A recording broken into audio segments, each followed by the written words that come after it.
بسم الله الرحمن الرحیم. السلام علیکم.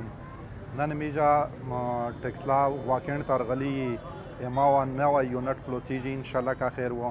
دا خاص کر د ټکسلی د خلک د واکینډ د خلک سره D17 یا B17 د پورا نوی یونټ اماوا ماشاءالله پلوساوی دا غمیشتو چې غونډې د سره تعاون وکي او ماوا په دانا مخشه مخو ډیر زیات غانه ور سره او ماوا چې مون نه ولدا کې ایجوکیشن نظام د چې د مهنت کې د افسرون کې ټیم وبسي دا د میش د پورا غونډې د پورا ډیره د فخر خبره دو او میش تو سه غونډ هر سړی چې بداک ش تعاون وکي کا څوک زونی کا ولا شي څوک ټیم یاستل شي میجا د علاقې چې کیم د افسرون کې ټیم وبسي کیم د په شوق سره چار کوي نو ان شاء الله دا د میجا تو سه چې څومره یتیمون بچون دي او نور مجبور بچون دي دو ان شاء الله د تعلیم نه محروم کیږي.